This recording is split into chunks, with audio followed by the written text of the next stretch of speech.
England is a very interesting team to preview, and it's fair to say they're a compelling group, not only on the pitch but also off it. They've got very cheerful and infectious characters in the squad and look like a tight-knit group. The reason I'm making a beeline for this point is simply because, unlike other participants in this tournament, England isn't really training together in the same manner other teams are. Furthermore, England's coach Danny Carey is a strong believer that good performances are a consequence of a positive culture and of a team that is greater than the sum of its parts, which I tend to agree with. The English squad will need to rally around each other, they will need to gel and perform on the spot. Through no fault of their own, the English team finds itself in a peculiar situation where they need to prepare for the European Championship and Team GB needs to prepare for the Olympics simultaneously. Both the England and GB squads are coached by the same staff, and thus most of it, if not the entire England team, is also preparing with GB as we speak. However, with Forsyth, Draper and Chipperley being key players for GB and with them not being English, combining both preparations is likely tricky at times. Forsyth especially is a crucial cog in Team GB, though that's a video for later when I preview GB at the Olympics. But I trust the staff and players know how to deal with this situation, and it shouldn't affect the English team too much. Because England can't rely on Alan Forsyth, the way they'll set up and play will differ slightly to how GB does, which makes this preview a little tricky. Luckily for England, there is quality throughout the team, and the absence of a few GB players might be an advantage for them. Indeed, when facing teams such as Belgium or Spain, these opponents might be able to study footage from Team GB, but they won't know exactly what to expect from England until they see it on the pitch. So, how can a random bloke on the internet make a preview, I hear you ask? And yes, I can't dissect recent footage and examine recent patterns with absolute certainty, but the quality of the team speaks for itself. Capable of scoring from open play as well as from penalty corners, England is not especially reliant on a single player. In years past, one might have predicted the midfield to be dictated by Barry Middleton and the offense to go through the recently internationally retired Ashley Jackson, and though their quality is undeniable, they were pivotal in England's success. I'm certainly not taking anything away from them or England, but I personally feel England might actually find themselves in a more propitious position. However, I also think it might take a little time for England to truly gel. England currently has 6 outfield players over the age of 30, with 2 extra on the verge of it. That's not a huge number, but it isn't exactly small either. Nevertheless, the team isn't especially old on average, which obviously can be attributed to the influx of youth England and GB has seen in the international squads over the past couple of years. 21-year-old Zach Wallace already has close to 50 caps of his name, as does 24-year-old Jack Waller. 25-year-old James Gall is extremely close to 100, but the youth of the English team isn't limited to these players. Ollie Payne, Liam Sanford, Will Coleman, Reece Smith and Tom Sorsby are all between the ages of 22 and 25, and then in between the 25 and 30-year-olds, most of you will recognise the usual inclusions in Ian Sloan, Harry Gibson, Liam Ansell, Phil Roper, David Condon, Harry Martin and Brendan Creed, to name but a few. This is indicative of a very balanced squad, which sets England up well for the future, but it also enables England to be competitive this tournament.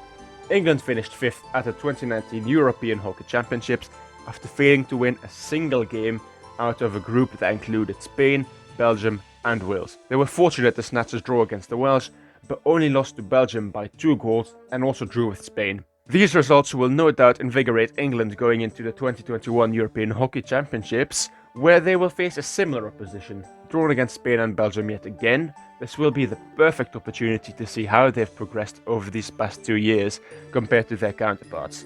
It would be foolish to predict anything other than the 3 points against Russia, which they'll face in the first game of the group stages.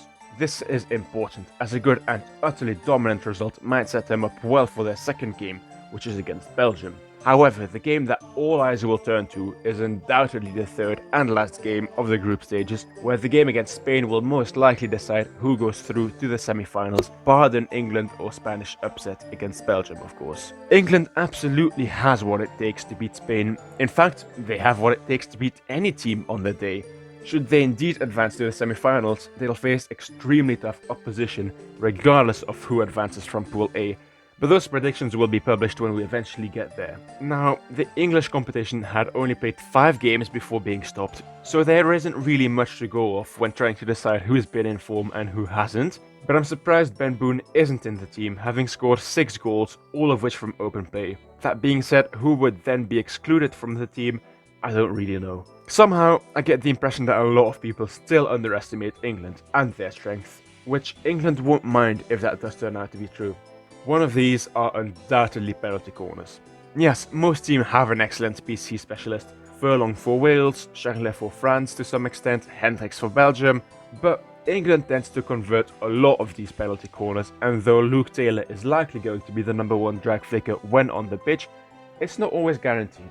With, for example, France, Wales, Spain, and even Germany, most penalty corners are likely to end up going to the same person. Not always, of course, but regularly.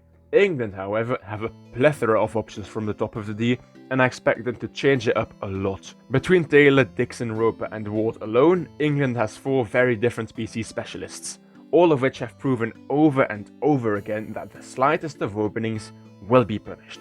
In terms of how England creates these scoring opportunities from open play and how England draws fouls, a lot of it comes from the middle of the pitch. England loves getting the ball down the middle and actively looks to cut inside whenever there is an opportunity to do so. They aren't afraid to look for tip-ins, which suits their tendency to get the ball in the middle well, but countering that pattern isn't extremely hard. Yes, it takes an extra man or two to stay back for the opposition, but England will need to also exploit the sidelines and will need to instill uncertainty and doubt in their opponents' minds.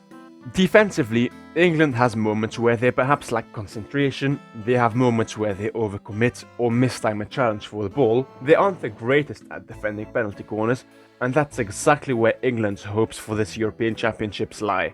By no means do they have bad defenders, but I'd argue none of them are as good as Belgium's, Germany's or the Netherlands' best do. That might sound like I'm looking down on English defenders, which I'm not. After all, a team will always defeat a group of individuals, and as I've already said, Danny Carey places a great deal of importance on the team aspect of the game.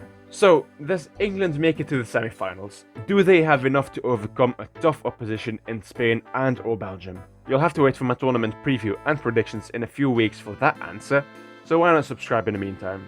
England isn't the quickest or strongest. They don't have an Arthur van Doren or Tim Hersbruch type player, but they are all well drilled and will run their socks off. They have the potential to mix it up and tend to play a neat passing game, looking for gaps and space to pass and run into. They will most definitely be looking to rectify their 2019 disappointment and will definitely play with more desire. If indeed they manage to get the team aspect of their game down to a T, they are a force to be reckoned with. If you've enjoyed this video, feel free to share it, subscribe to the channel for more content in the very near future, and most of all, thanks for watching.